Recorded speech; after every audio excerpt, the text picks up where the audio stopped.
The room watched as Ino snuggled into the Uchiha's side with growing sweat drops on the back of their heads, wondering how she became a kunoichi. A certain Pinkette had a large twitch on her brow ridge as she watched the Yamanaka heiress cozy up with her Sasuke. Ino pig. Sakura shouted at her rival and used her abnormal natural strength to pry Ino off of Sasuke like a leech.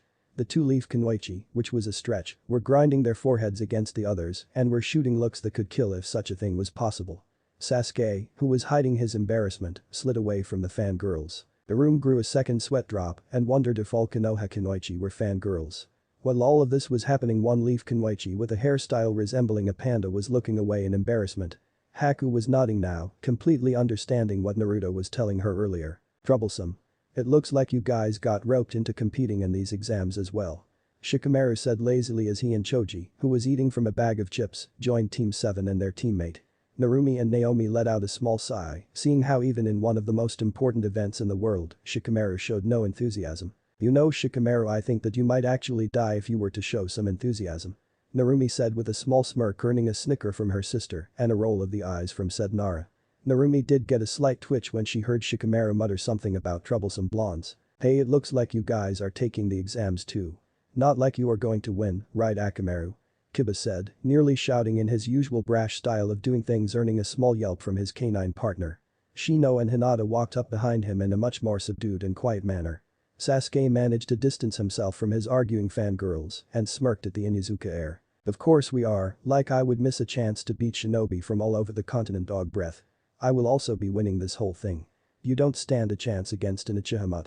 Sasuke challenged arrogantly, serving to irritate the young Inuzuka who wanted nothing more than to wipe away the Uchiha's signature smirk. Kiba clenched his hands around the wrists of his sweater as he restrained himself from attacking the Uchiha heir who had just insulted his pride. Hinata looked at her teammate with concern since she never really liked conflict, especially when it was between comrades. Shino was just Shino. Watch it, Sasuke. It won't be like it was back in the academy, and even then you could just barely beat me. I have gotten better and your pretty little eyes just emerged, meaning you still suck. Kiba retorted with a smirk of his own as he pointed out the simple fact that Sasuke had just activated his Sharingan. Back in their academy days, Kiba was the only one who was able to challenge the Uchiha when it came down to taijutsu practice. Sasuke glared at Kiba, letting his single Tomo Sharingan roar to life, earning a growl from the Firo-like shinobi. You know, being so loud usually puts a large target on your backs. That is something that is not recommended for anyone, but especially not for rookies. Oh, and I am Kabuto, by the way. The rookie genin all quieted down and looked over to see a boy with glasses and silver walking towards their little group. Taking heed to his word, the group of unaware genin took a look around and saw a number of shady-looking genin all glaring at their group.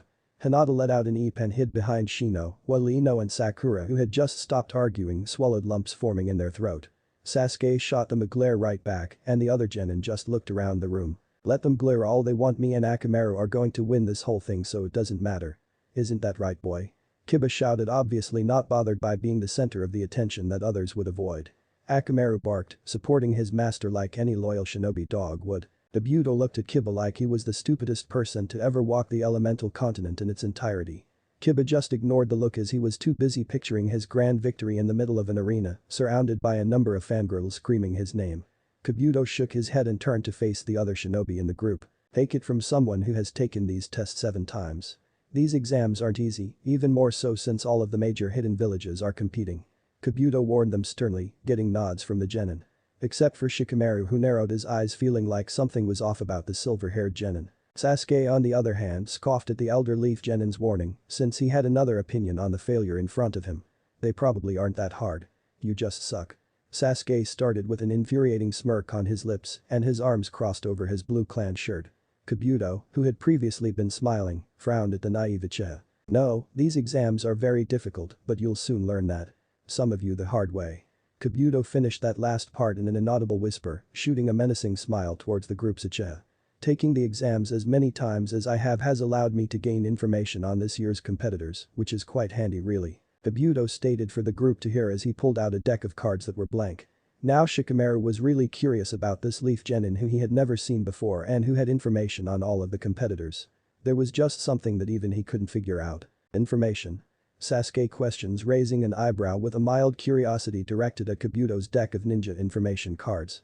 Once he was informed that it was information on his fellow competitors, Sasuke let a grin cross his face, believing he could get some advantages on a few people in the tests.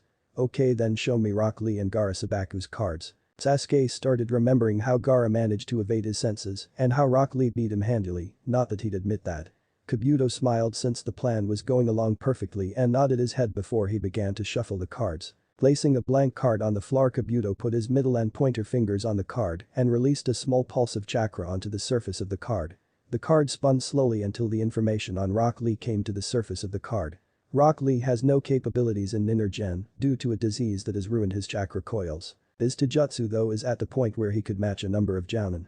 Part of Konoha's Team 9 consisting of himself, Niji Hyuga and Tenten with his sensei being Mito Guy. Team 9 has done 42 D rank and 35 C rank missions. Kabuto read the card allowing the genin to absorb the information before returning the card to his deck and shuffling. Kabuto pulled out a new card and channeled his chakra into that card as well, revealing the picture and information on Gaara Sabaku. I don't have that much information on him to be honest, but I can tell you that he along with his teammates and siblings Temari and Kankuro have completed 12 D rank, 52 C rank and 1 B rank missions. The most shocking thing however is that he has never suffered an injury while in the field. Kabuto finished with a small trickle of sweat going down his brow. The Konoha genin all gawked at that information since they would get small cuts just from D rank missions. Shikamaru, who had been looking around the room for a certain raven-haired shinobi, found his gaze and gave him a small smirk. Naruto, who knew what he was about to do, just shrugged his shoulders indifferently to the idea. As troublesome as it is, can you give me information on Naruto? Shikamaru asked politely, remembering to avoid using Naruto's surname, effectively avoiding his wrath. Kabuto raised an eyebrow confused as to why he didn't use the surname, but searched through his deck. Narumi and Naomi glared at the shadow user for asking for information on their brother. Kabuto pulled out a card with Naruto's information on it. Here it is. Naruto. Naruto Namikaze Uzumaki. Kabuto froze reading the full name of the shinobi and requested everyone in the room to go silent and look at Naruto, who was sitting there with his eyes closed at a table by himself. Shaking out of his surprise, Kabuto continued on reading.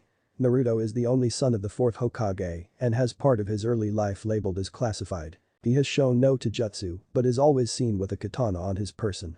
That being said, his kenjutsu skills are truly off the charts and he is said to use a style never seen before. Naruto has shown no abilities in Ninja Gen. He rotates teams when going on missions of C rank or above. Naruto has completed 28 D rank, 16 C rank, 1 B rank and 1 A rank mission. Kabuto almost choked on his own saliva as he read out the last part on the card. Naruto has also only received light cuts during his missions, nothing serious. Kabuto relayed to the silent room who were all staring at Naruto like he was an extraterrestrial. Naruto sat there unmoving, completely relaxed as he let Kabuto reveal him to the room of Chunin hopefuls. All of that information is accessible in the records of Konoha. He has either painted a target on me or convinced a few teams to avoid me. Plus he has given them expectations of my skill set which I can shatter if need be. Thanks Shikamaru, you just made my job a lot easier. Naruto sat there with no discernible emotion on his face but was inwardly grinning much like a fox that had caught its prey. The Leaf Shinobi all stared at Naruto in shock but in Narumi and Naomi's case admiration and awe. The Kiri team who was closest to the only son of the Hokage all looked at him with respect and slight awe. Chijiro could personally attest to Naruto's skill with his sword since he had not had a duel like that since his training back in Kiri. Haku, who was surprised that Naruto had shown no skills in the Ninja Gen fields, had a sneaking suspicion Naruto was using a shinobi's most powerful tool. Deception. Kakujo's grin threatened to split his face in two as he thought of what a great fight Naruto could provide him with, never once entertaining the thought that his earlier display would come back and haunt him. The team from Cloud also heard Kabuto's very thin rundown on Naruto's skills and mission history and was generally impressed.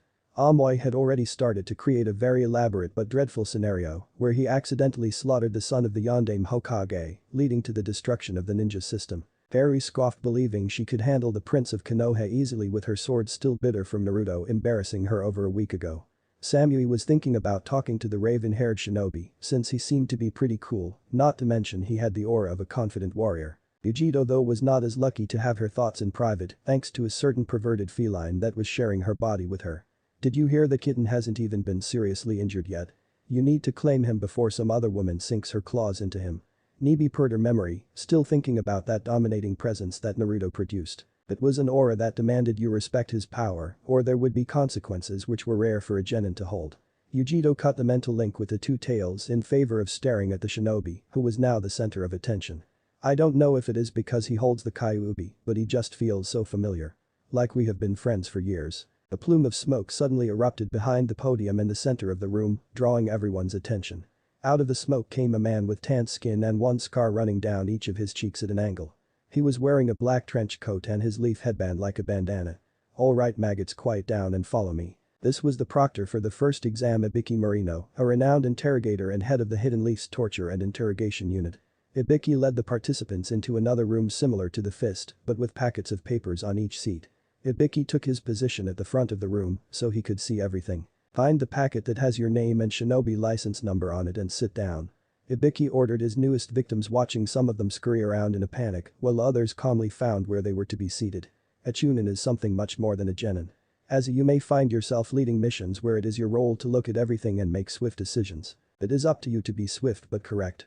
Some of these missions will have limits on time where you cannot just take your time and go through it at a measured pace. On some missions you can find a comrade or an informant captured and then time will be of the essence. If you are too slow then you will lose that teammate. This is what we will be simulating here. You have 100 questions there and an hour to answer them by any means. Ibiki smirked at the look of disbelief on most of the genins' faces, believing their task was an impossible one. "Oh, and one more thing, if you fail you will never be able to take the exams again and will be an eternal genin." On cue there were cries of protest and the questioning of his authority to do so. "I can assure you that each of your senses accepted the terms of the test when they signed you up for the exam. Now if anyone wishes to leave before the test begins they can try again next year. But if one person leaves then their team will join them as well." Ibiki watched with an indifferent expression as the room fell deathly quiet. The genin were all looking towards their teammates for some form of silent guidance. Ibiki waited 5 minutes and in that time 10 teams had left the testing room. "Begin." As soon as the word began left Ibiki's lips the sound of pencils hitting paper echoed in the silent room, much to the hidden amusement of the proctor. Naruto let his eyes fall onto the piece of paper he was given. Flipping the first page over, Naruto was tempted to immediately start answering questions, but decided to tackle the test calmly. Remember to always read the details before rushing in. Patience will save your life many more times than any ninjutsu. Itachi's words echoed in Naruto's mind, calming down all of his apprehension towards what he was being asked. Naruto went over the directive. "Directive. You have an hour to complete this portion of the exam. There are 100 questions on this exam. You are to read over each and every question before starting to answer any questions. Once you have done so then you may begin your exam." Naruto made sure to read over the directive twice more since all of the pencils hitting the paper over and over again were having a minor effect on him. Naruto calmly read over each and every question just like the directive told them to do. When Naruto got to the final question he arched an eyebrow and did what the question asked. Turning to the back of the cover page which he assumed was blank, he channeled some chakra into the paper and watched as a single line message appeared. Naruto read over the message with a blank expression and looked over to Ibiki who was just looking down at some papers. Naruto quietly rose from his chair, making sure not to draw too much attention and possibly help the competition. Naruto was aware of a few pairs of eyes on him and the most notable of them were the eyes of Ibiki. Naruto stared at the man for a few moments before letting a small smirk come to his lips, a smirk mirrored by the proctor. Quietly shuffling over to a door where there was another proctor standing. The proctor asked him for the message which Naruto knew was the message on the back of his paper. "The leaf that lies in the sun also lies in the shadows." The proctor nodded his head and opened the door he was standing in front of, motioning for Naruto to follow him into a smaller waiting and rest room. Naruto took a seat and the proctor went back to take his original position, leaving Naruto to his thoughts. "I was the first one I saw." Ibiki created a high amount of tension in explaining the duties expected of a chunin. Then to add on to that he created a false illusion of being an eternal genin to force them to rush through the test, thus making them forget what he said about looking at everything. Then there is the purpose of separating those who succeed from the common testing area. This way the others are sure if I figured it out or if I couldn't take it and just quit. Also there is no odd chance that someone says something that will reinforce the belief of the other testers. Naruto watched as a team from Kumo he had not met walked by him, no doubt also figuring out the purpose. Seeing a team joining him in the waiting room also brought another point into Naruto's thoughts. Then there is the challenge of conveying the meaning of the test to your other teammates without alerting Ibiki or the other competitors. Naruto waited for the rest of the hour as the room filled up with other teams who either solved the puzzle or stumbled upon the answer by dumb luck. Naruto saw among the teams were the Leaf Rookies, along with Team 9, the teams from Kumo, Kiri, Suna, and Iwa were also amongst the group who had passed the first stage. Naruto was glad that from his seated position, he was hidden from view of everyone minus Shikamaru who someone found him and decided to take a nap next to him. The lazy bastard knows I would help out if someone tried to attack him. Naruto thought with a ghost of a smile on his usually stoic face. It was at the 55-minute mark that the window on the other side of the room shattered, putting all the genin on high alert. Well, all of them except Naruto and Shikamaru for different reasons. A moment later, a kunoichi with violet hair and wearing a tan overcoat over a chain mesh. Her choice of clothing made many kunoichi glare at her, and other shinobi, such as Kiba and Kankuro, stare at her with a perverted grin. Behind her was a banner that read, "The sexy and single Anko Mitarashi, proctor of the second stage." Anko looked around at the number of genin still left and clicked her teeth. Looks like Ibiki is getting soft if he lets this many brats get past his test. Oh well, I will have this number halved at least. Anko muttered to herself with a sadistic smile that made some of the lesser genin feel slightly uncomfortable. Alright brats, you have 10 minutes to meet me at training ground 44. If you aren't there you will be disqualified. Naruto turned to look at the sleeping Nara and nudged him in the shoulder, stirring him after relaying the message. Naruto performed a shunshin to follow after the snake woman. He knew just where to find training ground 44, as did a majority of the Leaf Shinobi. Naruto and the rest of the genin stood in a crowd in front of a gated-off forest, all with different expressions on their faces. A loud growl came from somewhere deep in the forest that made a few of the genin take a step back in fear. At the front of the group, Anko watched as the final few seconds ticked away. Snapping the watch closed, Anko turned to face the group. Alright, that's time. Hello my little genin and welcome to my second home, training ground 44, or better known around here as the Forest of Death. Anko projected her voice to make sure that all of the genin could hear her words. As soon as her little introduction ended, there was a shrill shriek coming from the forest, as if it wanted to introduce itself to the little genin. This of course in scaring some of the genin to the point where a few thought their heart would pound right through their chest. Anko was smiling at their fear until she saw Naruto looking on unimpressed. Anko took out a kunai from her overcoat and tossed it with decent speed at Naruto, who decided if he should let it hit him. Naruto ultimately decided against it and leaned to his right slightly so that the kunai would miss him completely. Anko, who had already performed a shunshin to get behind the raven-haired shinobi, had to use another kunai to hold it at Naruto's throat. The other genin, who were too distracted by the threat of the forest, were looking at the proctor, who looked like she was about to kill Naruto. "Does my home not meet your expectations?" Anko whispered into Naruto's ear only so he could hear her words. To have some fun with the cool and calm genin, Anko pressed her assets against Naruto's back, her kunai inches from cutting into his skin. Naruto simply arched an eyebrow at Anko's rather blunt actions. The female genin were glaring at Anko for her rather unladylike behavior, while the male portion of the crowd glared at Naruto with jealousy. However, Naruto and Anko ignored them in favor of continuing the little game they were playing. "Yes, I do not believe the forest is all that threatening after all. I was about 5 when I spent a few months there," Naruto replied in a calm whisper of his own, not even bothered by Anko pressing into his back. Anko thought on his words for a few moments before she recognized the genin she was trying to tease. Glancing at Naruto from over his shoulder, Anko had to admit that the boy from all those years ago filled out rather nicely, to the point where she wouldn't mind having some fun with him. A shiver ran down Konoha's snake mistress's spine, not thinking about the possible intimate time, but because she suddenly felt cold steel against her inner thigh. Anko knew from its positioning that it was against a major artery that could kill her rather quickly. The brat is pretty good and he's level-headed. He's gonna make Chunin easily. Anko was removed from her thoughts when her danger senses went off. Letting go of Naruto, she turned around to face the person who got behind her. It was Kusanin, who had come up behind the two with the kunai Anko had thrown earlier in hand. The Kusa Kunoichi gave Anko a very disturbing smile and handed the proctor of the second stage. "I was just returning your kunai, Proctor-san," Kusanin said politely before returning to stand next to her teammates. Anko and Naruto let their vision linger on the shinobi who had managed to get so close to them with a suspicious glimmer in their eyes. Anko put away both of her kunai and returned back to the front of the group to carry out the rest of her duties as the proctor. "Listen up, because I will only be saying this once. To finish this stage you need to recover 2 scrolls. One labeled as Heaven and the other Earth." Anko pulled out one of each scrolls to show the teams an example.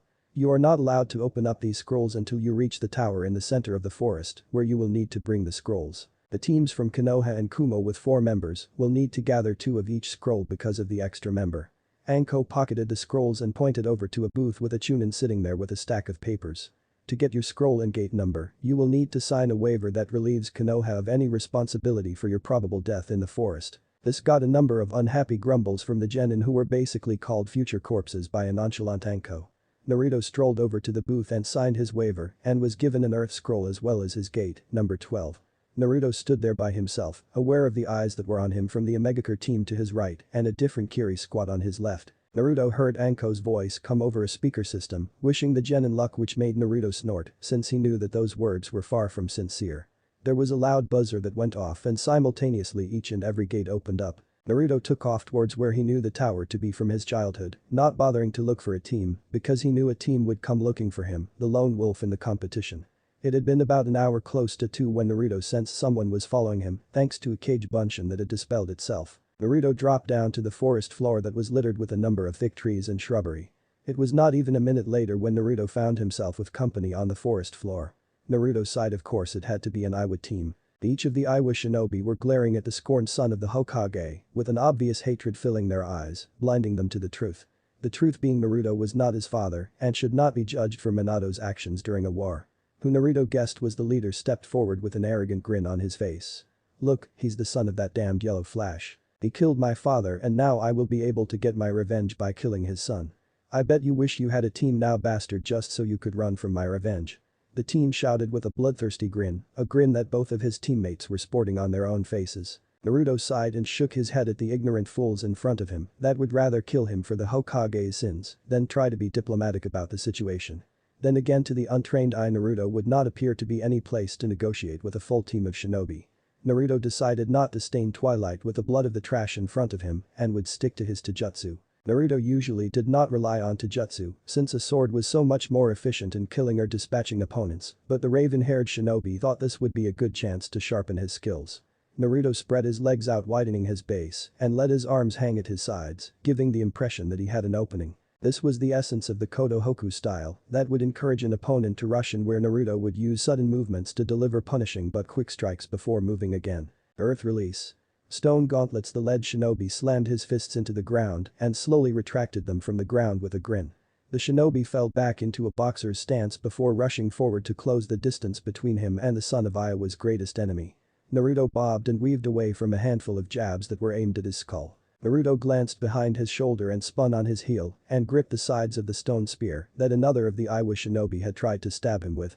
Naruto used a strength he had gained in his upper arms alone to throw one of the Iowa shinobi at the other. The Iowa shinobi ducked under his incoming teammate and closed in on Naruto before Naruto could react effectively.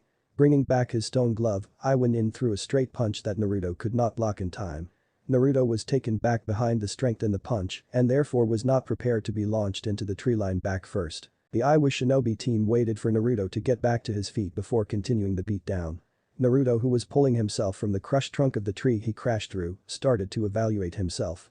Looks like I need to up my speed a bit before I will be ready to face a group of shinobi on my own. Naruto crossed his fingers and created a cage bunshin, giving it silent orders to get the enemy's attention, which it went to do without hesitation. Naruto's cage bunshin jumped out of the forest behind the Iowa shinobi who had yet to attack and kicked him towards the 2 more eager shinobi. The other Iowa shinobi whirled around to face Naruto, but the clone had already vanished back into the trees. Naruto, or his clone, fell for a tree above the Iowa team, landing between the 3 and making them scatter in opposite directions. Something Naruto planned on happening from the beginning. Naruto had the clone lunge at the 2 shinobi who were closest together and had the clone detonate itself with a great clone explosion, creating a cloud of dust and debris that filled the forest floor. The real Naruto slipped behind the 1 Iowa shinobi who he had kicked earlier and pulled him into the forest line after delivering a knife strike to the back of his neck, rendering him unconscious. That is 1 down. 2 more to go. The temporary smoke screen cleared and the 2 stone-wielding shinobi looked around a little more wearily since they could not find their other teammate in the immediate area. Naruto came back out and revealed himself to the 2 shinobi from Iwagakure, getting them to tense up and rearm themselves with their stone weaponry. The shinobi with the stone spear charged forward and tried to impale Naruto, who slid to the side so Naruto could pin the spear to his side, allowing Naruto to deliver a backhand to the Iowa shinobi hard enough to get him to release the spear of stone and tumble away. The shinobi with rock gloves engaged Naruto again, throwing a mix of jabs and hooks at Naruto's head, who was manipulating the spear to fend off the teen's hands. The Iowa shinobi struck the spear in the perfect spot, which caused the spear to snap in half, leaving Naruto holding the 2 ends. Naruto took a moment and adjusted his grip so that he was holding the jagged ends of the former spear like daggers. The exchange began anew, with the Iowa shinobi continued throwing jabs as he bounced on the heels of his feet. Naruto used the spears to stab the Iowa shinobi's knuckles, slowly chipping away the nin's rock gauntlets. The Iowa nin winced in pain and, with a small, determined cry, threw a powerful hook to Naruto's jaw that turned his head from the impact, making Naruto spit out some blood. Shaking his head slightly to gather his bearings, Naruto examined the ends of the spear and saw that they were dulled from colliding with the nin's stone-coated hands. Now with a pair of clubs Naruto weaved through a series of body strikes, finally seeing the pattern behind the Iwagakure Genin's attacks, making them easier to avoid. Naruto bashed the clubs on the teen's shoulders, making the boy cry out in pain, and tried to react with a second wide hook. Predicting the rather generic movement, Naruto was able to block the blow with one of the stone clubs. Knee lifting the shinobi in the gut forcing him to lurch forward, Naruto dropped the club and hit the shinobi with an uppercut taking him into the air. The shinobi Naruto backhanded away, got back to his feet and glared at Naruto's back while going through a series of hand signs. Earth release. Rising impalement. A row of spikes shot from the earth below starting at the shinobi's feet and continuing onward towards Naruto's unprotected back. Naruto quickly gathered the necessary amount of chakra and performed a quick substitution with the Iwa Nin he had sent up into the air. The shinobi had no idea what happened. One moment he felt himself reach the apex of the flight and then the next he felt a wet warm sensation where his heart was. The teammate who was holding the spear had a look of terror plastered on his face when he realized it was his teammate at the end of his spear instead of Naruto. Naruto, who had taken the Iwa shinobi's position in the air, landed on his feet looking at the last of the remaining shinobi with the same blank look. Naruto had utilized a substitution with another person, a tactic not normally used due to the large amount of chakra it takes. To change places with a target a shinobi would need to have more chakra than his or her target, as well as be able to temporarily control the chakra to initiate the position change. The Iwa shinobi's eyes started to fade before he fell forward on the ground dead, leaving a traumatized backstabber to stare at his handiwork. Naruto slowly walked around the Iwa shinobi who was only staring at his one-time best friend, with tears streaming down his face in a state of disbelief. Running his hand over one of the crimson magatama on his grey zip-up vest, Naruto was rewarded with a kunai. Naruto thrusted the black steel right through the shocked teen's back right through the heart, effectively ending his life. Naruto watched on stoically as the boy's body fell in line with the other body lying there. Naruto remembering the purpose of this test scavenged through the pouches both shinobi had on their person and searched for the scrolls necessary to pass the test. He found what he was looking for in the second boy's shuriken pouch. Apparently they had both of the scrolls and only needed to get to the tower. Yet they let their ignorance get in the way and decided to try and avenge those who have died in war. Though I must thank them for showing me how much I need to work on my taijutsu. Naruto pocketed both scrolls just in case he needed them for negotiating or just so he could keep another team out of the next round. Taking a moment's rest before heading off towards the tower, Naruto caught something out of the corner of his eye. The leaves above his head were rustling and that was when a giant spider fell down trying to devour Naruto head first. Acting quickly Naruto used twilight to bisect the arachnid watching as it shrieked and its legs curled before dying. Naruto sighed as he flicked off the creature's green blood. It was just one of those days. Elsewhere in the forest Team 8 was having its own troubles with a team from Iwagakure. It was the team that Naruto saw entering the village. The leaf shinobi were panting softly with sweat running down their foreheads. Each and everyone won their clan were just not cutting it against the opponents they were matched up against. Hinata rushed forward in her gentle fist stance and delivered a number of debilitating strikes to the much larger Iwa shinobi. Akatsuchi however just shrugged off the chakra-enhanced strikes thanks to the earth armor he was sporting. Each blow just hit the armor, but the chakra was not able to penetrate the armor the large man was wearing. You were pretty good with your clan lady, but you just ran into the wrong opponent today. That happens sometimes. Akatsuchi said more to himself than Hinata while stroking his chin pensively earning a large sweat drop from the Hyuga princess. Shaking his head Akatsuchi moved quickly for someone his size and dropped his fist down on Hinata's head. Hinata using her natural flexibility managed to leap back at the last moment as Akatsuchi's fist made a small crater in the ground. Akatsuchi looked up with the same dopey smile he always wore that could easily lull an enemy into a false sense of security. I am sorry. I do not wish to harm you, but I can't lose here. I still have much to prove to someone. Hinata said resolutely in one of her rare moments of confidence that her Byakugan was active and staring intently at Akatsuchi. The Hyuga heiress quickly closed in on the large man from Iwa before stopping in front of him in a stance of the gentle fist. 8 trigrams 32 palms. Hinata cried out slamming her palms into the shinobi's chest over and over as she nailed half of the man's in hopes of shutting him down for good but not killing the Iwa nin. Akatsuchi's shoulders dropped making Hinata believe she had won the battle, but she was mistaken because the next moment she was knocked to the ground by a leg sweep. Hinata looked up in confusion seeing Akatsuchi standing there with that same smile, as if he had not been touched at all. That was a pretty tough attack there Hyuga-san. It actually broke through the armor a few times. You are plenty strong, but I think it is time we finish this. Akatsuchi said in a friendly voice as he put his palms into the earth at his feet. Hinata tried to get up but found that her ankle was twisted from the fall. Earth release. Terracotta prison.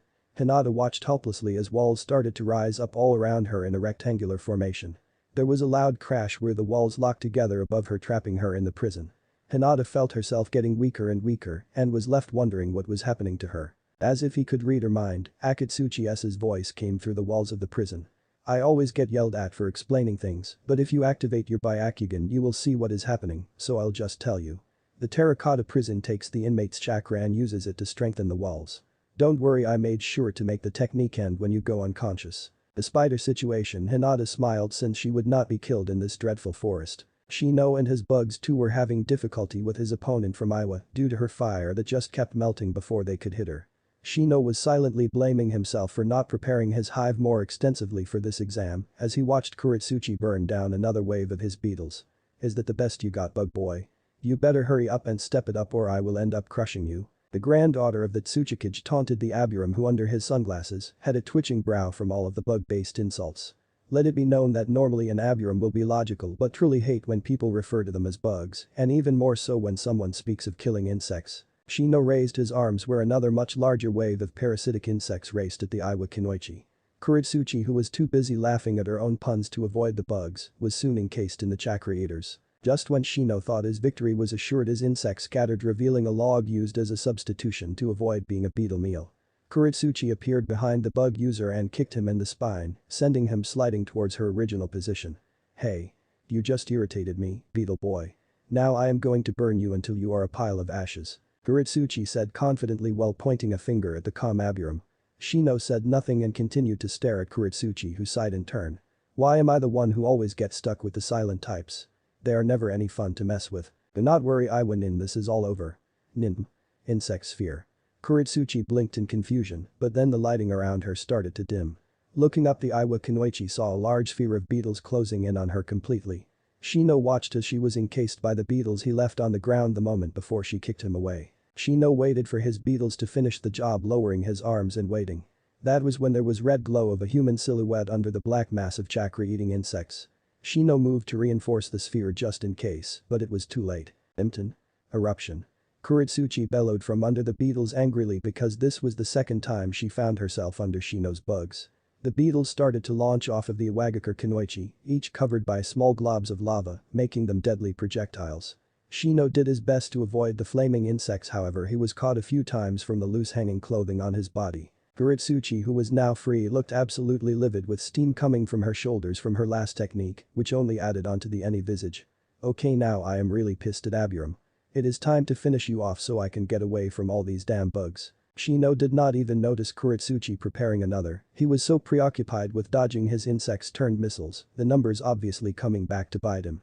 Water release. Water trumpet.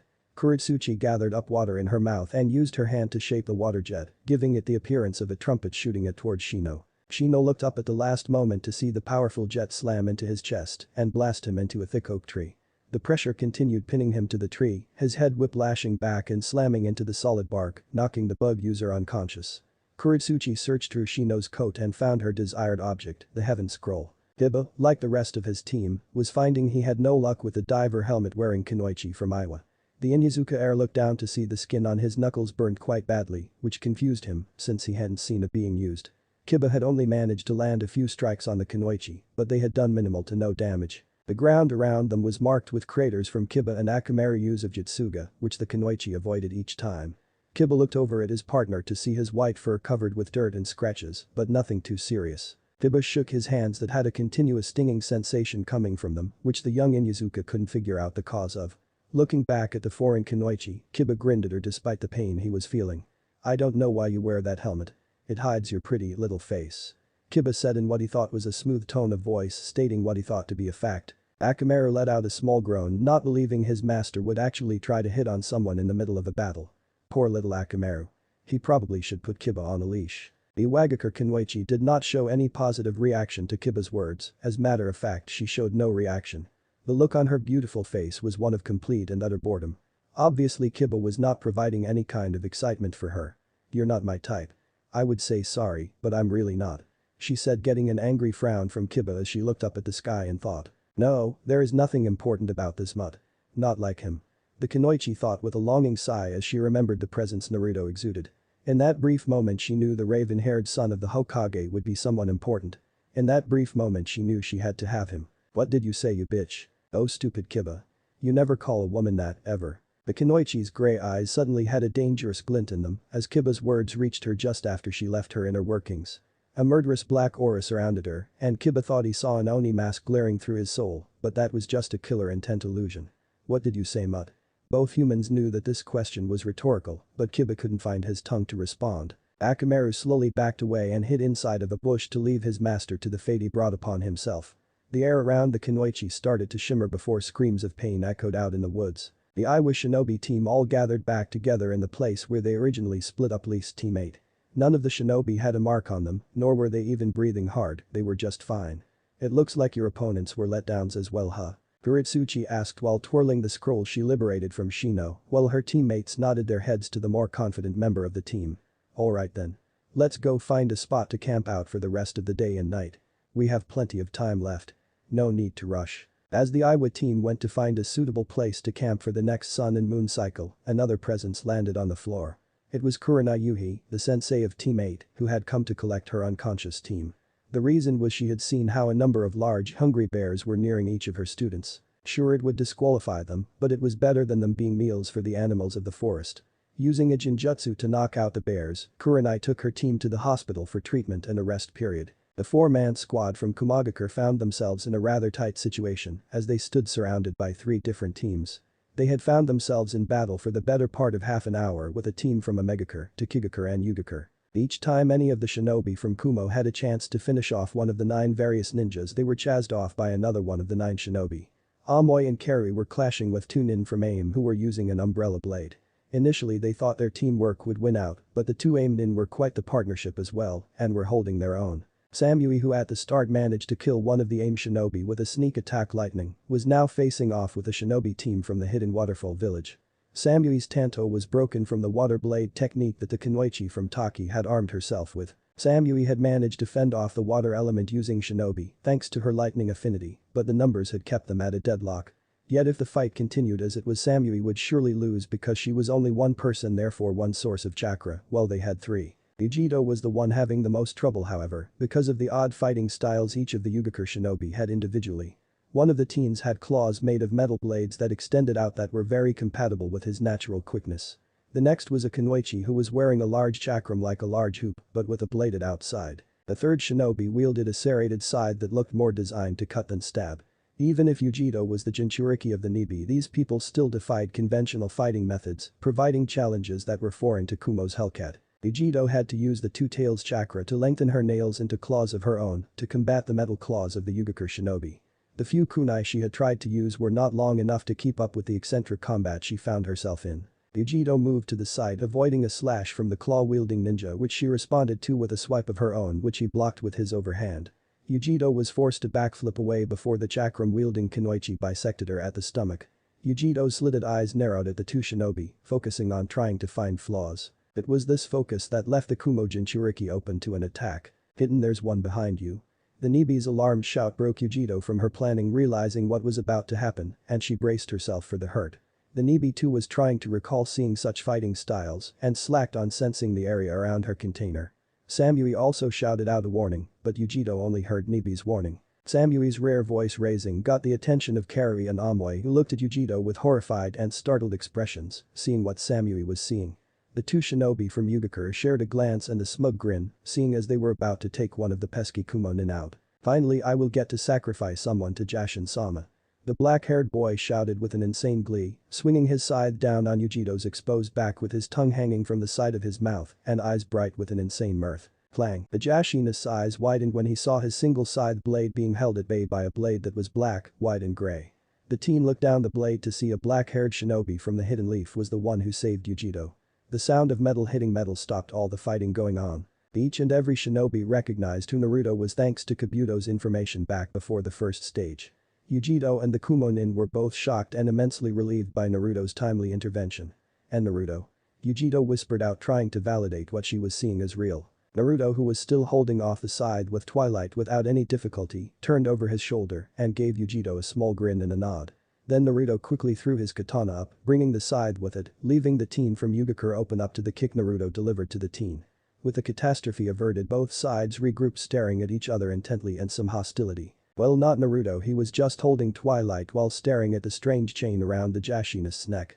It was a circle with an upside-down triangle inside of it, which got Naruto to make a note to look up that term. If there is one thing I can't stand. That is weak people. It is even worse when the weak team tries to attack something they can't fight on their own. It is truly pathetic. Naruto said in a calm voice that only infuriated the minor village who saw it for what it was, a metaphor for the minor and major hidden villages. The Kumo team looked at Naruto from the corner of their eyes, just in case Naruto tried something against them as well. That's right, Ninjin. There is nothing worse than a coalition of the weak. If anything, they are fun to destroy, and that's all. Naruto mentally nodded in agreement with the tailed beast inside of his mind, since he too shared that sentiment. You think you are so great just because you are a shinobi of one of those great shinobi villages? There is no difference between your 5 and us 8. One of the Taki shinobi challenged boldly. He was tired of being underestimated simply because he was born into Kigakure instead of somewhere like Kumagakure or Konohagakure. He knew of the great shinobi like Kakuzu who could fight with someone like the first Hokage had come from his village. Yet here was a leaf run talking trash about his home, and it was simply unacceptable. He needed to be shown how weak they were. Oh? You wish for a demonstration then? Naruto asked, arching the eyebrow that was hidden by his hanging bang. While he was speaking to the 8 minor villages, Naruto was motioning the Kumagakure squad to prepare themselves. Very well, my minor village friends, we shall have a display. Naruto said with no small amount of amusement as he suddenly vanished from the sight of the genin, only Yujito and Samui able to see him. Not even a moment later Naruto was behind the Jashinist with Twilight ready to strike decisively. And strike decisively Twilight did because it took off the arm the Jashinist was using to wield the scythe. The teen from the village hidden in hot water screamed out in pain as his arm fell to the ground with a thud. Now if he was a good little Jashinist he would be feeling euphoria instead of pain. Bad Jashinist. Amoy and Carrie quickly charged at the 2 aim shinobi in hopes of catching them off guard, but they were able to block the swords with their umbrella blades because they were the furthest away from the now one-armed shinobi. Samui also followed her teammates by unleashing a lightning that sped across the forest floor and shocked one of Taki Nin, who was too busy gaping at the armless teen from Yugakure. Yujito had taken the opportunity presented and released a ball of flames that engulfed one of the 2 remaining Taki shinobi, killing the shinobi. Naruto nodded. In that one moment they were able to reduce their numbers 8 to 5. Shock is truly a powerful emotion. Naruto said, moving away from a claw slash from one of the Yugakure shinobi, moving back towards the Samui and Yujito who were reading for the next exchange. The Kunoichi using the chakram was busy trying to bandage the major wound her teammates suffered from Naruto's demonstration. The one responsible merely shook his head because without the mystic palm technique the teen would die from blood loss, bandages just wouldn't cut it. Naruto glanced to his right and saw Samui was staring at the Taki Kunoichi and Yujito was looking at the boy wearing claws. Looks like they have chosen their opponents. Raining grass shower. The 2 Omegakure shinobi threw their umbrellas into the air where they began to spin like a top. Picking up speed the umbrellas began to throw off hundreds of little grass that all came down upon Amoy and Carrie, who looked at each other and nodded their heads. Cloud style. Ultimate beheading. The 2 tanned ninja from Kumo shouted in unison as they slashed their swords hundreds of times in the span of the few moments it would have taken for the needles to fall. Soon the needles were all diced and cut into thin sections that fell harmlessly onto the ground. Before the aimed in could catch their umbrella blades, Amoy and Carrie raced forward and delivered a slash to their midsections, cutting them open and making them drop to their knees. Samui had her opponent on the back foot as well, thanks to the elemental advantage lightning had over water. Before, with her 2 teammates, the Kunoichi managed to hold off the lightning user from Kumo, but now without the numbers the Taki Nin knew she was in a losing battle. Samui performed a number of hand signs and held her fingers like a sight that took aim at the enemy Kunoichi. Lightning release. Shock cannon. A blast of electricity flew from Samui's outstretched hand and coursed through the Taki Nin, making her body spasm before it shut down on her. Yujito was clashing over and over with the shinobi from Yugakure, using her own chakra-infused nails as claws to combat the metal claws of the teen. Taking a slash, Yujito was forced back as the man used his slightly longer arms to keep the Kumo Jinchuriki at bay. The longer the confrontation stretched on, the more irritated Yujito was getting. Having enough of the game of cat and mouse, Yujito channeled some of the Nibi's chakra into her legs and vanished from the man's sight. Reappearing behind, Yujito clawed up his back and neck, cutting his skin deep before slamming her heel into the back of his head. The Kumo team regrouped and looked over to where Naruto was, only to find the other 2 shinobi from Yugakure lying on top each other, one dead and the other unconscious, with an earth scroll sitting on top of the bodies. Samui looked at her teammates and shrugged since it saved them some work. Cool. Chapter 6. 1 month reprieve. Naruto had just taken his leave from the Kumo team and his second battle in the Forest of Death when the central tower came into his view. Naruto let a satisfied smile come to his face at the sight of his goal. Naruto was only a few steps from the tower when something from the depths of the forest caught his attention. It was a sudden burst of energy that was cold and dark in its nature, so much so that it made Naruto falter in mid-stride, so he could let his vision linger in the general area that the energy came from. Naruto briefly entertained the idea of investigating this negative energy's origins, but ultimately decided against it. Not my problem, but if it becomes my problem then I will deal with it. Naruto assured himself before entering the tower and walking into the room that was coupled with his gate number. Naruto calmly walked into the room that was empty for the most part, except for an inscription on the far wall. The inscription told of the ideas of heaven and earth as related to the body, yet there were sections from each part missing. Naruto glanced momentarily at the heaven and earth scrolls resting in his grip and tossed them to the floor, letting the scrolls unravel. Naruto saw the formula for a summoning on the scrolls before the room was filled with a cloud of smoke. Naruto, acting on instinct, reached behind him and drew Twilight, treating whatever that had been called as hostile. Naruto held his sword arm steady as he calmly waited for the smoke to clear away and the visibility to return. Eventually the smoke cleared when Naruto found himself looking at a Leaf Nin who was wearing sunglasses with red rims. The man was looking down at the tip of Naruto's katana, which was right at his Adam's apple. Naruto slowly lowered his katana before placing it where it was, on his back. This earned Naruto a sigh of relief from the older Leaf Shinobi. "Aoba-sen, what are you doing here?" Naruto asked politely with his arms crossed over the front of his chest. The only sign of curiosity coming from the teen was the single arched eyebrow, while his eyes bore into Aoba with a natural intensity. "I am here to explain to you this inscription. You see, if your body is lacking physical strength, speed or endurance, then you will not succeed as a Chunin. Earth refers to your body. However, that doesn't mean that a strong body is all you need. As a Chunin you will also need to make use of your mind, your mental capability that is heaven." Aoba filled in the blanks that were on the wall, which had Naruto nodding his head slowly, since what the older shinobi was saying made perfect sense. An idiot with power was just as useless as a genius with no strength. Though since I personally have seen your skills in both of those fields, I don't feel the need to tell you what you already know. You are the third team to make it here, and you will find a rest area behind the door to the left. Aoba informed his charge. Naruto bowed slightly to the man in thanks for his words as well as his explanation. Naruto watched as Aoba took his leave before taking his own leave from the room, leaving the scrolls crossed on the floor. Naruto calmly strolled through the common resting area towards the stairs that took the participants to the bedrooms. Naruto slowly walked past two of the shinobi hailing from Sunagakure, ignoring the boy in the cat bodysuit who looked as pale as a bedsheet and the girl with a fan who was currently muttering into her hand, probably insulting her brother. Naruto deduced that the problems were revolving around their Jinchuriki of a brother. Naruto was glad that he was not mentally unstable, or else he would be sorely tempted to test the controlling abilities of the Sharingan. Maybe the spirit of the desert has an inferiority complex due to him being the fewest of the tailed beast. That is actually quite hysterical. Naruto wondered why Kyuubi did not respond to his cynical comment, which the fox seemed to like. Naruto just assumed that the large kitsune was asleep, which seemed to be his second favorite activity behind destroying Uchiha. Maybe one day we can have a spar in Kyuubi.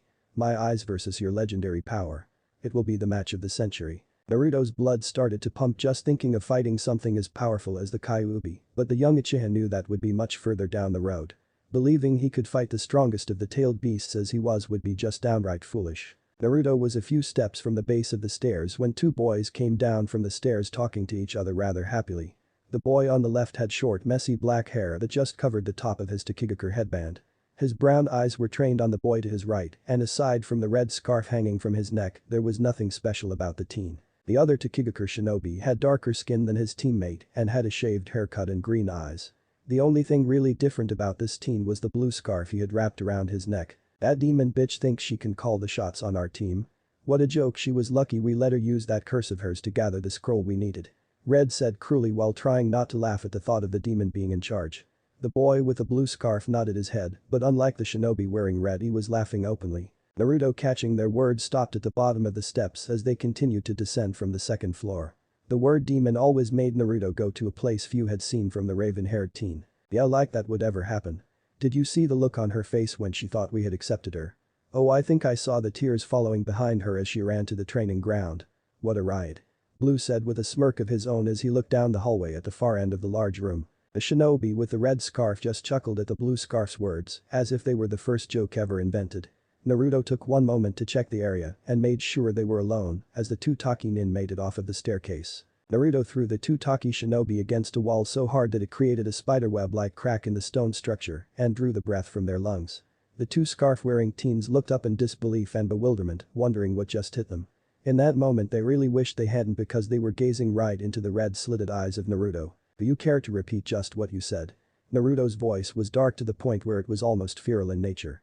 To make matters worse for the taxi in Naruto's body began to release a murderous black aura that shrouded his body. The two Waterfall Village shinobi began to shake like a leaf that was fluttering freely in a strong wind. Normally Naruto would find such cowardice entertaining after hearing their bold words, but when the word demon was attached to another being, Naruto was not one for games. The boy with the red scarf could not find enough resolve to answer Naruto, who looked like the Shinigami in human form. Fortunately for him, the boy with the blue scarf was too blinded by his bigotry to swallow his tongue. Why do you care about that demon? She is the reason I lost my parents and causes the problems in our village. The boy shouted angrily at Naruto, not understanding the difference between the human sacrifice and the tailed beast. Naruto was slowly losing the very thin amount of patience he had for the two foreign shinobi he had at his mercy. Answer. My. Question filth.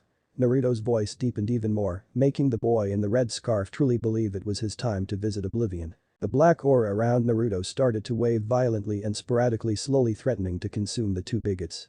The shinobi with the red scarf, in an effort to try and save his skin, quickly answered Naruto before his teammate could infuriate the hidden leaf demon further. As she ran off to the training ground to be alone. That's all we know, I promise. Just don't kill us, please. The teen begged as Naruto's slitted eyes pierced through his very soul in an attempt to discern any lie or deceit.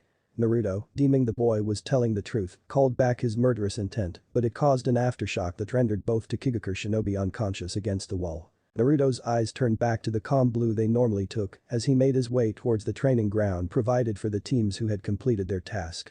It only took the Hokage's son a few moments to step into the open training ground. Naruto heard sobbing echoing in the room, all of which were coming from a green-haired kunoichi who had her legs in front of her and her arms wrapped around them in a protective way. Her shinobi gear consisted of a white top that ended midriff with a fishnet armor underneath of it.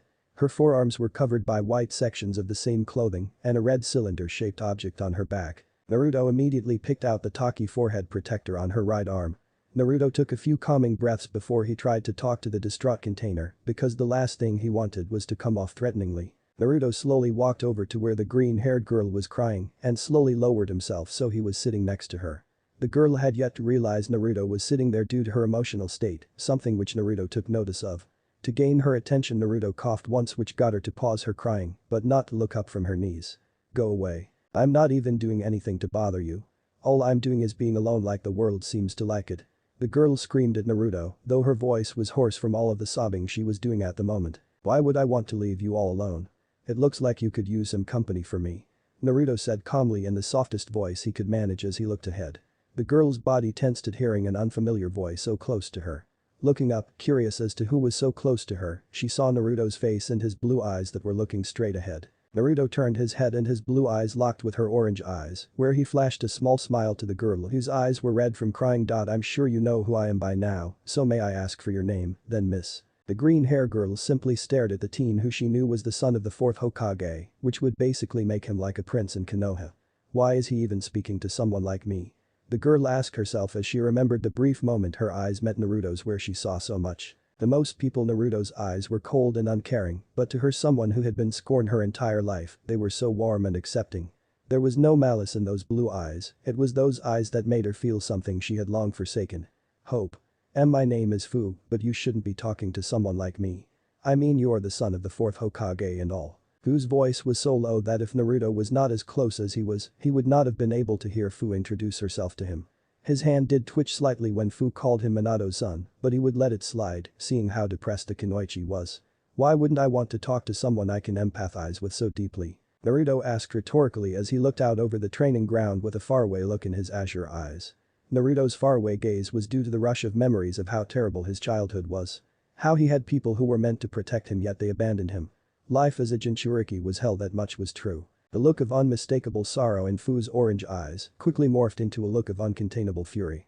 How could this well-off guy even think he could possibly relate to my pain? Fu's fists clenched as her teeth ground against each other as she tried to rein in her rage caused by Naruto's words. How could you even think you know anything about the life that was forced onto me? You know nothing. Fu challenged Naruto's words, not believing someone as important as he could possibly be hated. The truth is that ever since Mihik had taken Naruto away, the hate-filled populace of Konoha had forgotten about its pariah. Naruto scoffed not at Fu, but at the idea of being loved by the parasites that had infested the hidden leaf. That was something Naruto had blamed on Minato, but also on the Nidaime Hokage for creating the civilian council. Naruto always wondered what a militant leader like Tobirama Senju was thinking when he passed that doctrine. Foolish Senju. Naruto's inner Uchiha perked up at the chance to insult their blood rivals. Naruto looked back at Fu, allowing her to see the bitter look in his eyes. At first Fu thought it was directed at her, but upon closer examination, she could tell it was something else that caused the raven-haired boy next to her so much pain. This village will never accept me. No, nothing here will change until the older generation is wiped away and the new generation takes its place, clean of useless hate. I will tell you the story of my life, Fu, and then you can make the decision if our lives are comparable. On October 10th, Kyuubi attacked Konoha. Naruto ignored Kyuubi's indignant grunt from the back of his mind. The fourth Hokage then battled with the Kyuubi and with the assistance of his wife's special binding chakra chains, managed to temporarily subdue the Kyuubi. The fourth then did something to ensure the balance of power in our shinobi world, he created two Jinchurikis. The two Jinchuriki were his daughters and each had a part of the Kyuubi's chakra sealed into them, one with yin and the other yang. This left the Nine Tails with just a consciousness which he needed to seal as well to prevent the Kyuubi from reforming in the future. He sealed that consciousness into me. It does not end there, however. No, then next he revealed to the villagers just what he had done to the Kyuubi. After his small speech, the village hailed the two girls as heroines and princesses. I was scorned, however, as people believed me to be the Kyuubi wearing human skin coming back to kill more of their loved ones. Not even the great Yondaime's name could save me from the hate and the beatings. Naruto then went into detail on a number of beatings he had received from the civilians and shinobi of the village. Some of the things that Naruto told her made her stomach twist and turn, and before she knew it her cheeks were moist and eyes were misty. I was given the hatred of a Jinchuriki, but none of the power that accompanies that deep endless sorrow. To make things worse, I had a family who was plenty capable of keeping me safe from the mountain of hatred that was crushing me. Eventually, though, people saw my struggle and slowly removed that burden from my shoulders and accelerated my growth to make me what I am today. Naruto ended his tale with a small smile as he pictured the faces of his precious people lingering in front of him. Fu was looking at Naruto in admiration, wondering how he could be so strong under such dire circumstances. He is not lying to you, Fu girl. I can definitely sense the Kyuubi coming from the boy. He is like you. Chimei, the seven-tailed beetle, spoke up for the first time since Naruto had shown up at the training ground. Fu and Chimei had one of the more friendly relationships out of the Jinchuriki and tailed beasts. Chimei felt an incredible guilt at what his presence had done to Fu, who was such a sweet girl. Chimei, why are humans such a bunch of irrational fools? Fu asked sadly as she continued to stare at Naruto, who was sitting there with his eyes closed. Now that my child is something even I do not know the answer to. Naruto, calming his tumultuous emotions, opened his eyes and turned to look at the green-haired Kunoichi sitting next to him. Now then, Fu-chan, will you tell me your story? Naruto asked with a small smile. Fu's tan cheek sported a small blush at having been addressed in such a way that was foreign to her. Never had a boy her age called her that since their favorites were demon or demon whore. The only person to call her that was Shibuki, the village leader, who was like an elder brother to her. Managing to kill the blush, Fu gave a small nod in response to Naruto's inquiry. Unlike Konohagakure, Takigakure is always in a battle to continue to fund things such as development and research units due to our minor village status. For that reason they trained me to become their weapon to protect the citizens of the village. The very same citizens who would rather watch me burn than try to help me. My elder brother, Shibuki, can only do so much since he does not have that much political sway since he only recently took over as head of the village. Fu gave Naruto a small rundown of the domestic state of Taki, to which Naruto nodded slightly since the information seemed accurate enough. Since we don't have a large shinobi roster like the other hidden villages, the civilian side of the council agreed to have me try and master the Seven Tails chakra. To keep me in check they usually keep a seal collar around my neck. I am forced to live in the great tree located at the center of the village away from the villagers. I live on a stipend I get from Shibuki that I can only spend at a few stores that don't have the sign of the beetle hanging from their doors.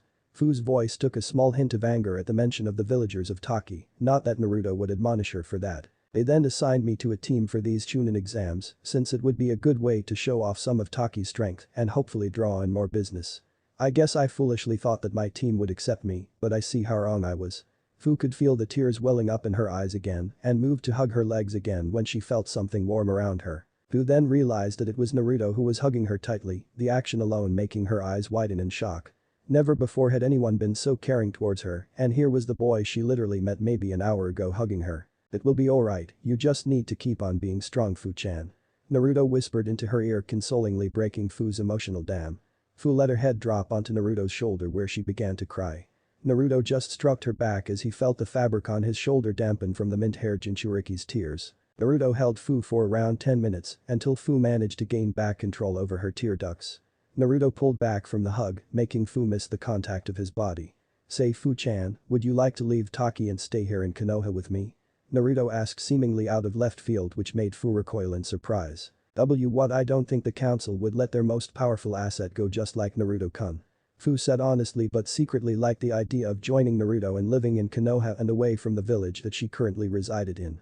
Chimei was also listening intently since this seemed like the perfect opportunity to get his container away from that cesspit of a village. Naruto's smile slowly changed into a devious grin that spread across his face. To Fu it reminded her of a fox, to Chimei it reminded him of when the Kyuubi would actually indulge his prankster side. To both container and tailed beast, they could only wonder what Naruto was planning in that head of his. "Now don't you worry, you'll find out soon enough, Fu-chan." All in time. Naruto stood at the far end of the line of Chunin hopefuls that were all staring at one man, and that man was the fourth Hokage of the village hidden in the leaves. All of them except for Naruto, who was more entertained with the single bang hanging over his eye. Rather than look at the man who was meant to be his father, Naruto pushed the bang from his face, showing his hidden leaf headband. "I wish to congratulate all of you for making it through our forest of death while also being able to accomplish your objective. It is now that we will determine the draw for the final stage of the Chunin exams." A few of the more intelligent genin picked up the fact that the yellow flash had used a word draw to describe the final stage and pieced together what he meant. Normally we would have a round of preliminaries to lessen the number of combatants in the tournament, but considering the magnitude of these exams, all of the cage have agreed to hold the tournament over a 3-day time span, where each cage from the major villages as well as the daimyos would attend to witness this generation's best. The fourth Hokage ended getting wide eyes from the genin who just realized how many powerful shinobi would be gathering in Konoha, aside from Naruto, that is who just appeared bored.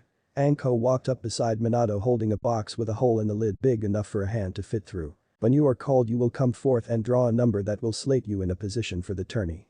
The Hokage turned to Anko, who nodded her head showing she was ready to begin. Minato called out to each genin who drew a number that Anko would relay to a man behind a monitor who was typing away furiously. Naruto slowly walked up when called and Minato gave him a smile just like he had Narumi and Naomi, but when they returned the gesture Naruto just walked past him and picked his number. Another handful of genin later and the bracket was filled out. Minato nodded his head telling the typist to reveal the tourney. Bracket 1, Niji Hyuga vs Akatsuchi, Intao vs Yujito Nai, Brock Lee vs Kuretsuchi, Arasabaku vs Akura Haruno. Bracket 2, Perry vs Kankuro Sabaku, Tenten vs Naomi Namikaze Uzumaki, Fu vs Dosu Kanuta, Kintsuchi vs Yunanara. A1 intermission. Bracket 3, Zaku Abumi vs Narumi Namikaze Uzumaki, Henry vs Choji Akimichi, Ino Yamanaka vs Hakuyuki, Bikujo vs Samui. Bracket 4, Tajiro vs Amoy, Damari Sabaku vs Shikamaru Nara, Shiku vs Terra, Naruto Namikaze Uzumaki vs Sasuke Uchiha. The genin all searched the giant monitor board for their name and who their opponent would be, and once they did the genin all tried to identify who that opponent was. Sasuke found Naruto's apathetic gaze and smirked confidently at the Hokage's scorned son who just looked on impassively. "Hey Kyuubi, do you want to see me mess with an Uchiha?" Naruto asked, full well knowing the answer he would get from the massive chakra. "Ninjin, there is nothing more that I like than seeing the suffering of an Uchiha." Kyuubi was just about to take a nap, but he was now wide awake, not wanting to miss a chance to see Uchiha's pain. Naruto nodded and closed his eyes and slowly opened them in a perfect replica of a look Itachi would always give him. Sasuke recognized the look from the face of his traitorous brother and growled as the curse on his neck spread slowly. Before Sasuke could attempt to harm his opponent, Kakashi appeared behind his pupil and placed a hand on his shoulder before body flickering away to seal off the curse mark. Naruto and the Kyuubi wore identical amused grins that showcased their fangs quite menacingly.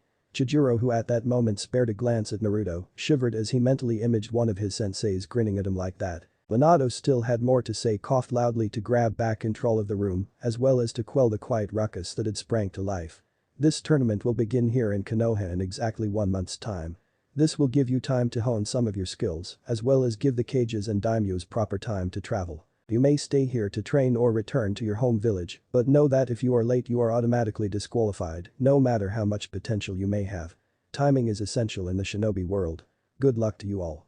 With that, Minato had vanished in a yellow flash, leaving the genin who had not seen the technique in awe. He did that on purpose.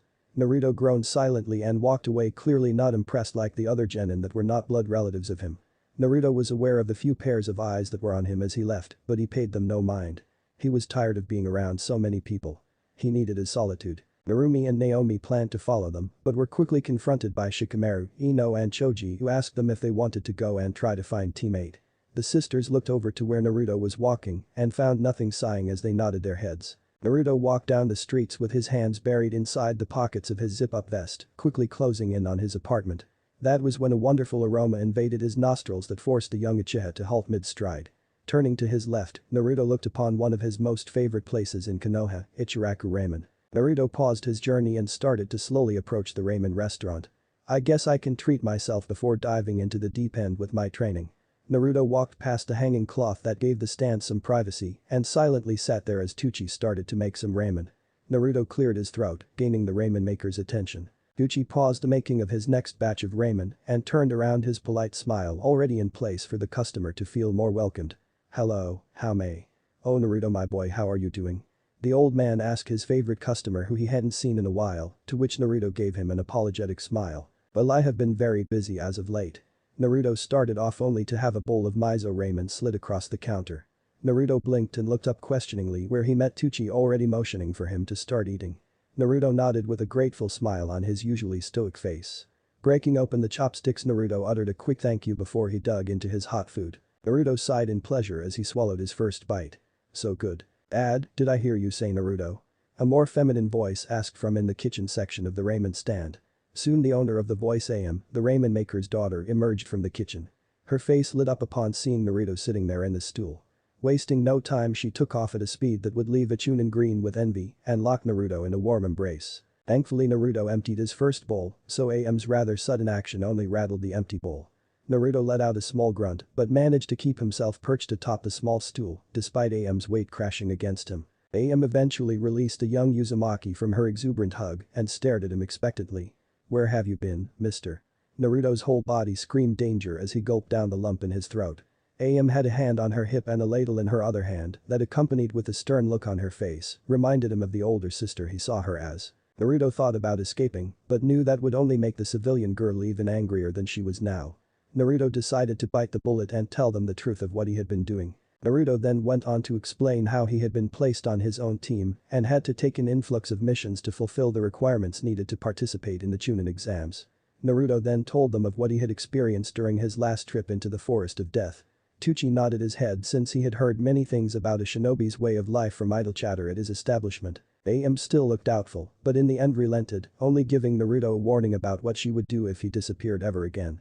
By the end of the talk, Naruto had a newfound fear of cast iron pots. 2 days after stage 2, Konoha. Look at all these insignificant worms smiling at me. Just their looks make me want to empty my stomach. Naruto said to himself as he ignored the smiling elders who would walk by him, and the few times they waved Naruto directly frowned at them, to which they shrugged it off as a young man having a bad day. You should let me destroy them then, ninja. I won't devour them because they will leave a bad taste but destroy. That I can do. Kyuubi voiced his opinion, no doubt with a very menacing smirk on his face. Naruto thought about it for a few moments before sighing and shaking his head negatively. I can't do that, otherwise I'd have the Hokage and the council on my head. Don't worry, once your chakra returns you shall be allowed to stretch your legs, Kyuubi. Naruto assured his tailed beast as he continued to walk calmly down the street. Naruto's forward progress was stopped when a shadow overtook his body, making Naruto look up to see what it was that was stopping him. The man in front of him was dark-skinned and had a muscular build that could make him seem very imposing.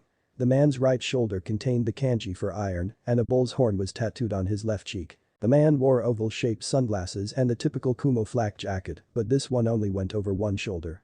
The man had a red rope belt around his waist and a white scarf around his neck. The man carried 7 swords with him and Naruto could tell by his presence that the man was no joke. Hachibi. And now it all made sense because in front of him stood the Jinchuriki of the 8-tailed octopus ox, or Inushi Oni. This was the man who had managed to gain perfect control of his tailed beast to the point where he could transform willingly into the Hachibi while still remaining in control. These feats were what earned him the title of the perfect Jinchuriki and one of the world's most dangerous shinobi. Naruto was curious as to why this man stopped him for no reason, it would seem. How may I help you, Kumo shinobi? Naruto asked blankly as he took a step back to put some space between him and his fellow container for safety's purposes. No, that won't do, mister. 9, you have to call me Hachibi-sama and we will be all fine. Killer Bee sang in a horrendous rap that made a few bystanders who heard it faceplant due to the sheer terribleness. Naruto's eyes narrowed at the larger man for his annoying speaking pattern and silently hoped that it was a one-time thing. I can't believe this. You are an idiot B. Not only did you give out the fact that we are Jinchuriki, but you also made yourself look like an idiot, which makes me look like an idiot. The eight-tailed Ushi Oni shouted in anger and disbelief at his aspiring rapper of a container. Hachibi, why you gotta hate, my rapping skill is of the highest rate. That's not going to happen. Naruto stated plainly as he looked into B's sunglasses with an impassive gaze. I take back my thoughts from earlier. Sure, he may be powerful, but he is also a joke. Naruto mused to himself while silently thanking Kami for not putting him around the eccentric foreigner in some off chance he had found Naruto while off on a mission or something like that. Ninja, I have never been more happy than I am now that I was sealed into you instead of that idiot. Kyuubi could only imagine what his brother had to go through having to listen to that incessant form of speech each and every moment. Fool, you better respect my rapping skills so mean before I knock your head off clean. Then you won't be so preen. Killer B took a more aggressive tone of voice as it always did when someone outside of his brother or the Hachibi insulted his passion. Naruto quickly discerned the threat in the man's idiot speak and tensed himself in case the larger tanned man tried to attack him. B, what are you doing threatening this boy? He is the Hokage's son and any fight will draw all of Konoha's forces down on you. My help or not, you can't beat them on your own. Killer B's eyes widened behind his glasses when he realized what that meant, and if he did not die, then his brother would surely give him his iron claw. B managed to keep a grimace from flooding his face at the phantom pain of his brother's claw of pain. B looked back at Naruto, who was prepared to fight if need be, then B started to laugh, which confused Naruto, leading him to question Kumonin's sanity. Sorry about that, yo, I am just going to go. B said quickly before hurrying past Naruto, muttering a few things Naruto didn't quite catch. Naruto slowly turned around to make sure that the Kumagakure Jinchuriki was actually going to leave and not attack him from behind. Naruto watched as he spoke aloud while waving his hands around in weird gestures. The people on the street cleared to one of the sides, hoping to avoid catching whatever was wrong with the rapping man. Naruto resisted the urge to palm his face when he saw the man pull out a book labeled rhymes and began to write in the book. Naruto released a breath in an attempt to forget the strange encounter with Kumo's Killer B. Ninjin, if you ever begin speaking like that, I will personally rip this seal away and slowly skewer you with each and every one of my claws. Kyuubi warned Naruto as he glared at the space killer B, once occupied trying to forget what he just heard. Naruto nodded his head, since that would be something Naruto would fully support. You have nothing to fear, Kyuubi, for if I ever begin to rhyme my words purposefully, then I will gladly present my Sharingan to you to crush. Naruto promised to never be such an idiot, and if he was, then he would gladly visit the Shinigami. Now that is over, I need to begin my training for the Chunin exam finals. It is best to use the Shunshin there to avoid any more useless confrontations. Naruto held a single hand sign and soon his body exploded in black crow feathers, shocking the civilians who were passing by. Naruto reformed from a murder of crows inside of the study inside of the apartment complex he had come to own in the red light district. I don't see why you feel the need to train more just for the runs in these exams of yours. The Kyuubi had not had to train in something for centuries, so the idea of training was out of his realm of understanding. Naruto sighed as he sat behind his desk, pulling out a book and putting it on the desk. I am not training for the other participants per se. I am continuing to train so I will not be overtaken by any unforeseen threat that may come this way. Getting no response from the massive chakra sealed inside of him, Naruto looked at the book that he placed on the desk. The book's bindings were a deep crimson color with a purple Uzumaki swirl emblazoned on the front cover. Naruto had meant to take a look at the book ever since he had claimed it, but with all of the work he had on his plate never got the chance. The first 100 pages or so were a general history, as well as some first-hand accounts of a few events in history.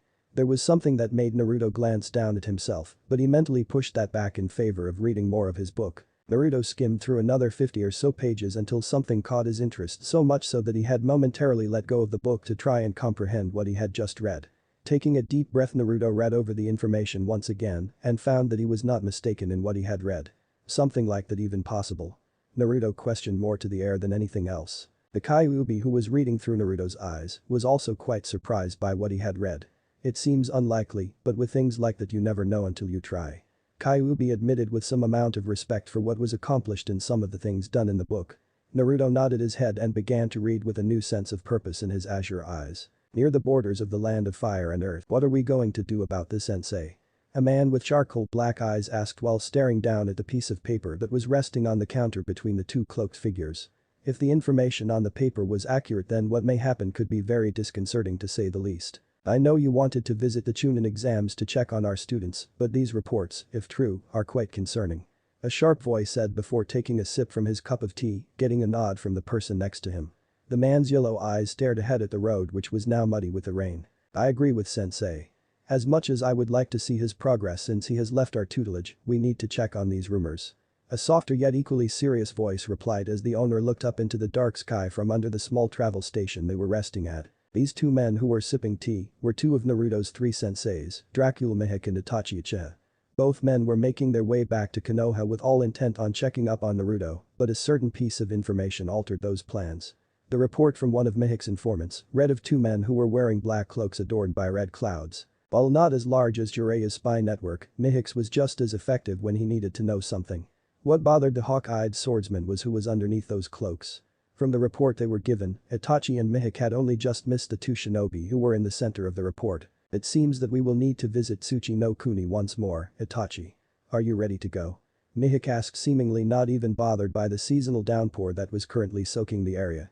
Itachi nodded his head slightly, and with that the two traveling shinobi paid for their drinks and walked out into the rain wearing white cloaks with a deep green stripe bisecting the cloak. 1 week after Stage 2, Konoha, Naruto was sitting in the center of Training Ground 7, having just finished going through the katas for his sword style. It was something Mifune had instilled into the young swordsman's head.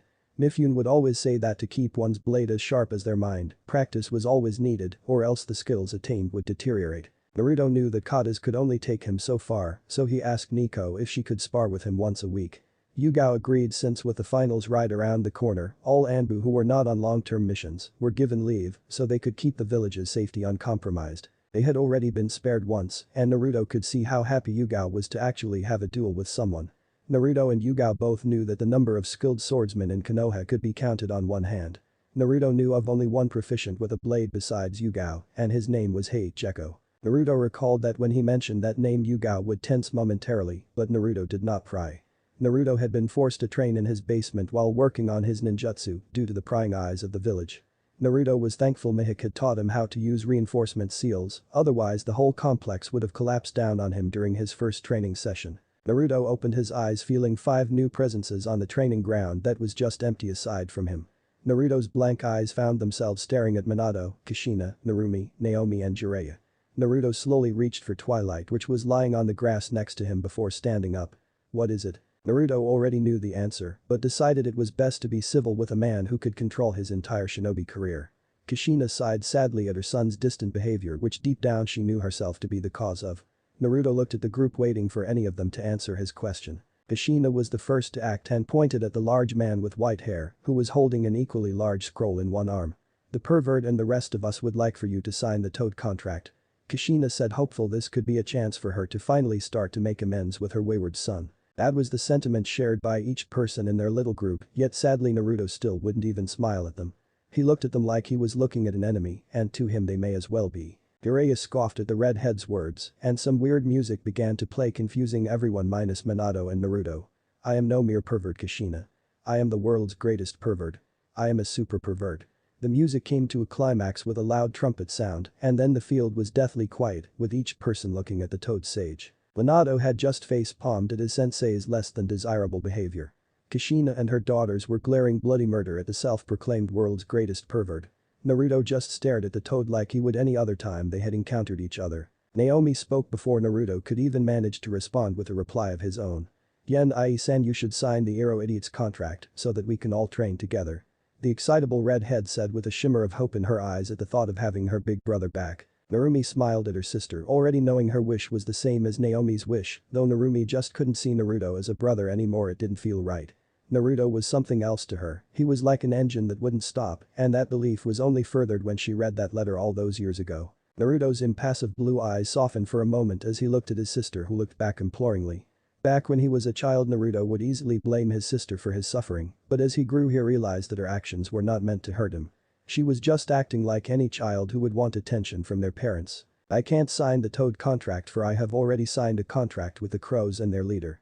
Naruto replied easily since it was the truth and he had no desire to break the gift given to him by Itachi. Minato smiled at his son since he already knew that and had come up with a plan just in case Naruto had said that. That's fine, Naruto. We already spoke with Gamabunta and he said he had no problem if you signed the contract to go along with yours. All you have to do is clear it with the head of the Crows. The rest of the group nodded since it was not easy to get the prideful toad to agree to share a summoner with a species he saw as inferior, not that they would tell Naruto he said that. I still must decline for I have already discussed this with the leader of the crows and he has agreed, but only with the summon animal I am naturally aligned with, which I have yet to discover what it is. Naruto explained calmly as he looked up into the sky and saw a shadow flicker over the sun briefly, but showed no visible reaction to the anomaly. Kushina nodded in understanding since she realized pushing Naruto only made him push back much harder.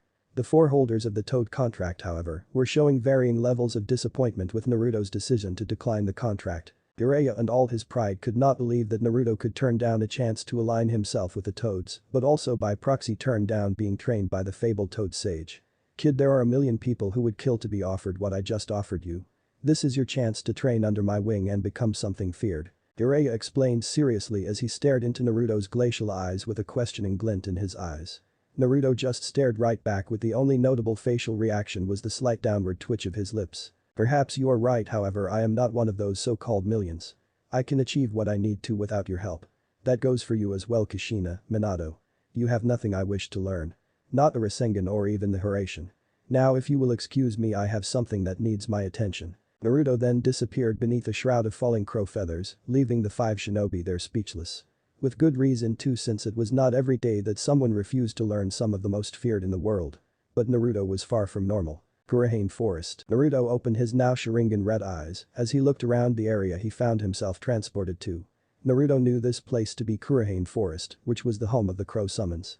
This place was only known to the crows as well as Naruto. Not even Itachi knew of this place because he had declined to train further with his summons, content with using them solely for his illusions. On Naruto's first visit, he questioned the crow patriarch why he was unable to deactivate his. The head crow informed Naruto that the spiritual energy in the forest was so great that Naruto would find it impossible to deactivate his Sharingan. Naruto gazed out at the boundary that separated the forest of the crows and another forest, and the difference couldn't be any more prominent. The forest Naruto was looking at was lush and vibrant and overall bustling with life. Kurahane on the other hand looked like a desolate land rather than a forest, but that was by design. The trees were nothing more than decaying bark structures devoid of life, while the dirt was a dark gray with no nutrients to support the trees. This marked the land and told other species to stay away. Naruto knew that the areas adjacent to Kurahane Forest were what fed the crows. Naruto walked calmly deeper into the dead forest as the moon that always shone down on the forest illuminated his path. Another curious thing about the forest was that there was no daytime, just night. The moon was infused with more spiritual energy than was the sun, so it always illuminated the forest. Thanks to the great amounts of spiritual energy saturating the air, the forest was also kept warm by the essence of the energy. Basically, over time the forest adapted itself to have no need for the sun, something Naruto found fascinating. Naruto finally found what he was looking for, living trees in the dead woods. These trees were where the crows lived in the forest because unlike the other trees they were alive and certainly thriving. The crows were not a very large clan in comparison to the other summons, but they were extremely close-knit to each other and their summoner. That was what Naruto valued the most, was their loyalty, something he had been deprived of during his childhood. There were a total of 20 living trees clustered in one area of Kurahane Forest, each of which were unique thanks to the pigmentation of their leaves. These trees were not normal, however, each tree was the size of Konoha's Hokage monument in both height and width. Naruto continued on towards the great tree that was in the center of the 20-tree cluster that was specialized thanks to its gray leaves. Naruto waved to a few of the smaller crows who had yet to learn how to speak while giving a few of the older crows a respectful nod. Naruto walked into the tree that was hollowed out with stairs created for this very purpose. Naruto climbed up to the top where a rather large crow was perched high above the forest floor. The crow was wearing samurai armor from the Edo period that covered his wings and body. The armor was a deep blue, almost purple. This was the head of all crows, Shikei. You have called for me, Shikei-san? Naruto asked his boss to calmly refuse to bow like he did every time he had visited the head of the murder. At first this led to a very tense situation, but Naruto cleared that up by saying being submissive did not equal respect, it showed fear.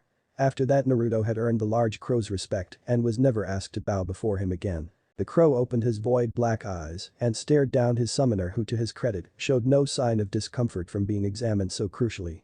The crow flapped his wings once and let out an ear-rattling caw. Yes, I have, Naruto. I believe this is the right time for you to bond yourself with one of the young crows so that they may become your familiar in the future. The old crow's voice was a tad on the shrill side, yet still held a tremendous amount of power behind it. Naruto let his eyes widen momentarily in surprise, but nodded his head. The first time Naruto was told of this process, Naruto questioned when he could perform it but was told that all would work itself out in time. For every year a human grows, we shinobi crows grow too, so your new partner will soon be able to assist you. Now there are a number of suitable candidates you may choose. Fr. Chike was cut off when the leaves above their heads started to rustle violently and a few weak caws were heard. Not a moment later a small crow came crashing in through the grey leaves, heading straight for a painful collision. Naruto's Sharingan quickly deciphered the path the crow was going to take and quickly leapt up and caught the crow against his torso. Chike looked irritated at being interrupted by one of the young ones, but that look was erased by the look on Naruto's face. What is Naruto? The old crow's natural protective instinct soon took over the irritation. There is quite a deep gash on this young one's underbelly. Naruto said, and without looking up at Chike, Naruto activated the Mystic Palm technique and began to close up the wound. Now while not being a veterinarian, Naruto was able to close up wounds like this one without much of a problem. It just took longer than a trained professional. The crow opened its eyes when the pain subsided and looked up to see Naruto smiling at her. There you are, little one, all better now. Naruto said smiling as he gave the crow her chance to fly off, but to Naruto's surprise, she just hopped onto his head and sat there in his black locks. Naruto looked up with a smile and gently ran one of his fingers along the top of the crow's head, gently earning a happy caw from her. I think I have found the one I would like to create a bond with. Naruto informed Chike with a smile as the crow jumped down and perched herself on Naruto's left shoulder. Chike nodded with a small smile as he looked at the two interacting with each other. Chike recognized the red stripe on the young crow's bottom beak as the mark of one of the great warrior clans. Her father was the last of the subsection of the clan that retired from the active army and settled down with a non-combative crow. This was their daughter who Chike knew would reach great places with the right partner and hopefully Naruto was that partner. Okay Naruto, that is fine. To complete the soul link, the young one on your arm must ingest a drop of your blood. The spiritual essence in your blood will then link your two souls. The bond will only break in the event that one of you should perish. Naruto nodded his head and bit down on his thumb hard enough to break his skin. Naruto positioned his thumb over the crow's mouth, allowing her to drink his blood. The Kyuubi quickly healed the wound and Naruto felt the tip of one of Shike's wing on his head and the tip of the other and the young crow. Secret crow art. Soul link. Naruto felt that something inside of him was reaching out for something to connect to and when he thought it wouldn't work, he felt a surge go through his body. So this is what it feels like to be linked. Naruto heard a feminine voice from his side and turned to look at the crow with a raised eyebrow. The crow looked right back at Naruto with her own black eyes before Naruto finally spoke. Can you talk? Naruto asked curiously since only moments ago all he could hear from her was like any other crow. His question seemed to amuse his new familiar if her giggling was any indication. Of course I can. I have always been able to, but only other crows and those we have been linked with can understand us. My name is Susei, by the way, Naruto. Naruto was about to reply when he saw something that made him pause in his tracks.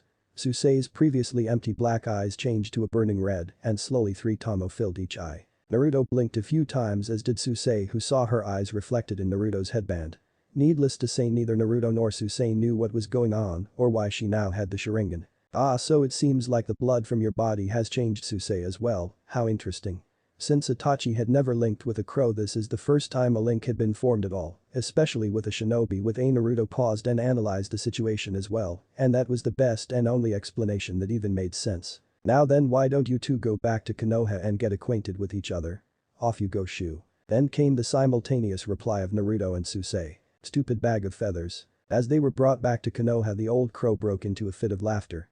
They are perfect for each other. Translations: Kurahane Blackwing, Shike Executioner, Susei Comet. Thanks for listening. I hope you enjoy it.